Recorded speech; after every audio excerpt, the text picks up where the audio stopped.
What's up, everybody? This is Mr. Second Passport. Today, we're going to cover how I just got ripped off here in my own rental business here in Ecuador, by an Ecuadorian client of mine, so that maybe this won't happen to you if you have a business here in Ecuador.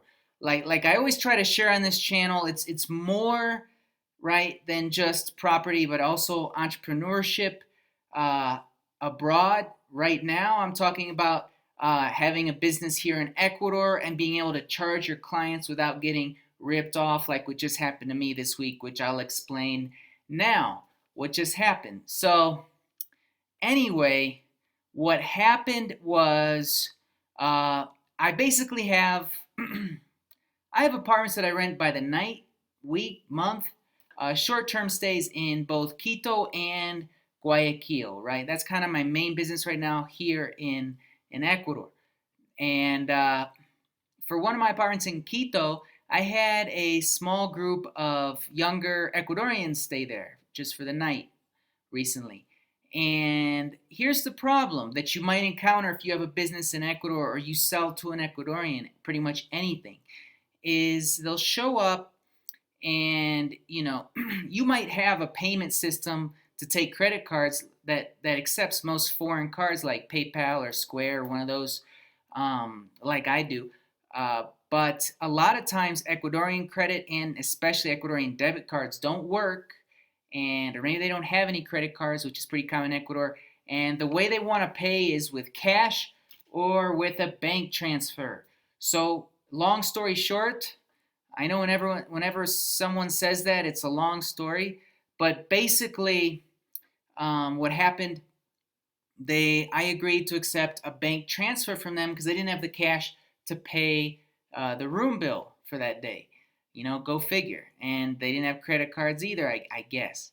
So they said. So pretty typical in Ecuador. So being a nice guy, I accepted a bank transfer, and their bank was not the same as my bank, right? Their bank was Banco Pacifico, mine was Banco Produbanco. And whenever that happens, it's not immediate, the accreditation in your account. So they sent the money supposedly, and they showed me, hey, there you go. We sent the money, and then lo and behold, the money never arrived to my account, and they had already long left my property. So I got ripped off. I tried to contact them, and they said, no, contact the bank. We sent you the money. Uh, I don't know. Someone uh, scammed me. Someone ripped me off. It was either them or the bank. I don't know. The dollar amount wasn't high enough for me to really pursue it too much. But anyway, I still got ripped off. And living abroad, it's kind of like playing Monopoly. You win some, you lose some. You just kind of learn to go with the flow. But there are things I can do, and I am going to do, and that you can do to prevent this from happening in the future, right?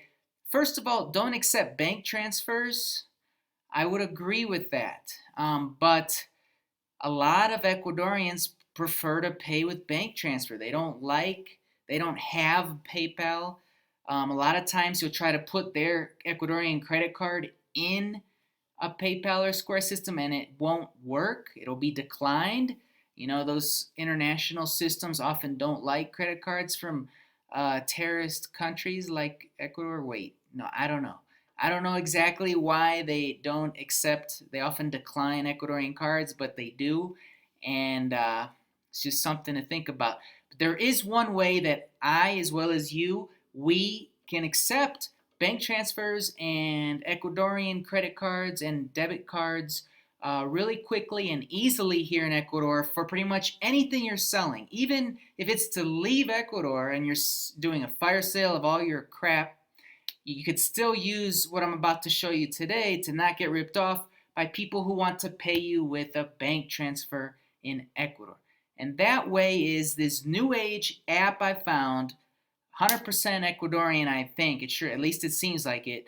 But it does work in several different countries, including the U.S. And that is called Payphone, and that's this app here. It's free to download, obviously, and it's pretty free to use. I'm going to explain how the fees work right now, but it's super easy to use, and you can even install it in. It even installs in English if your phone's in English. At least I've found, right? That's what happened to me. But it's super easy. It's on the rise here in Ecuador. It works kind of similar to PayPal, but the catch is, unlike PayPal, it works really great with Ecuadorian bank accounts, even Ecuadorian cooperatives like JEP, and it works really great with Ecuadorian debit and credit cards. So anyway, let's take a look. So download this app here. It's super easy to use. You got 4 tabs up top, 4 on the bottom. And basically we all have a QR code, so there's no more cash. If you don't want to touch cash, because let's face it, even pre-COVID, cash is just a dirty ass thing, right? So you don't have to touch cash anymore. You can deal with people like this, and you say, hey, here's my QR code, and they scan it from their on their phone. You just show them your QR code. You pull up this first tab.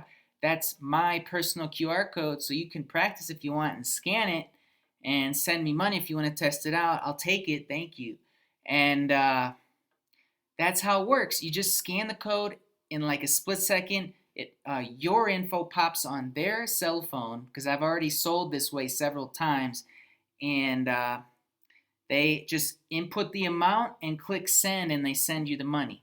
And this app takes out of your their debit or card or credit card, whatever card they have on file, with this app, or possibly directly their bank account.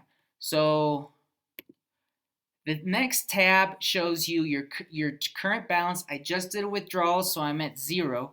And it's super easy to withdraw, and it works with all the Ecuadorian bank accounts, and that I know of, all the big banks and the cooperatives like JEP, like the Policia, the police cooperative I showed a few videos ago, as far as the best interest rates insured I've found. Check it out. I'll leave a link in the description for that video. And basically you just click withdraw here, and you can send the money to yourself, withdraw it to your bank account here or your cooperative here in Ecuador, right? And that's my card. That's the one card I have attached, and it's my Produ Banco debit card, which is attached to my Produ Banco bank account.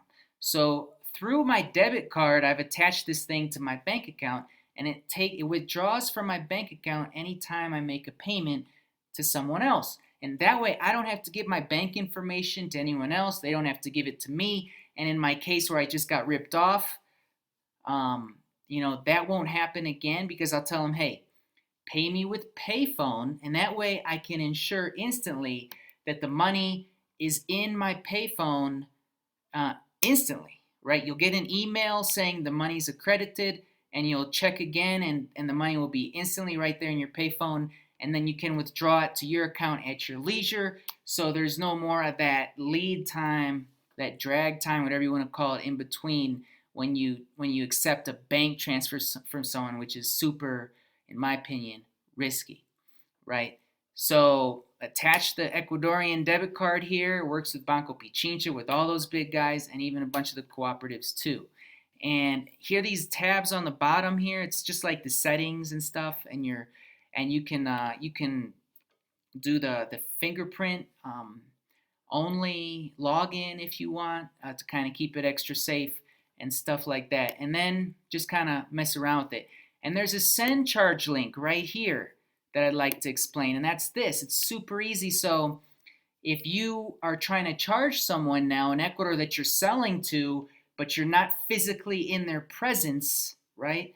You can make a charge link, super easy. You just click on that tab on the bottom of your screen, and you type in what you're selling and the amount, and you click generate, and then you can share it with them via email or WhatsApp or any communication service that you like to communicate with them. And that way you can seal the deal with them before, right, you send the product or whatever here in Ecuador. Now, how much does this thing charge? The fees. Well, like Venmo that I have in the States, which is amazing. For some reason, still until this day, I still haven't found any fees that Venmo charge to both pay and receive money. It's amazing. I'm not sure how PayPal can do it because it's a PayPal service. This system charges, it's actually free to send and receive money to your payphone account. I've sold multiple, in my case, rooms with this app already, and it doesn't charge a thing, no matter which bank you're sending to, etc.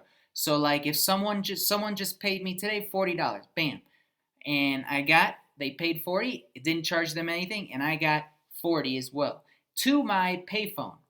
Right now, you can keep the money in your payphone and then use it to pay other people, and you never paid any transaction costs for either the sale you made or the payment you made, if that makes sense. But if you want, here's where they get you. If you want to withdraw the money, right? That's this screen here. That's this tab here. There's only 4 tabs. Super easy to use. You click the withdraw and you try to bring the money down to your personal bank account. That's where they hit you with, at least they've hit me with, a 6% fee to withdraw money. So that's where they get you. But is it worth it to avoid getting ripped off like I just did? If you're selling in Ecuador, I would say yes. I would say yes. And it's super easy to use, super easy to install. I'd give it a shot. Try this thing. It'll save you from getting ripped off if you start a business here in Ecuador. And it's the future. Trust me, a lot of people are already using it here, and a lot more will be shortly. I'm Mr. Second Passport. If you like this, don't forget to subscribe, hit the like button below, and be notified of channels just like this about international entrepreneurship, doing business in Ecuador and other countries abroad, as well as buying and selling property. Take care.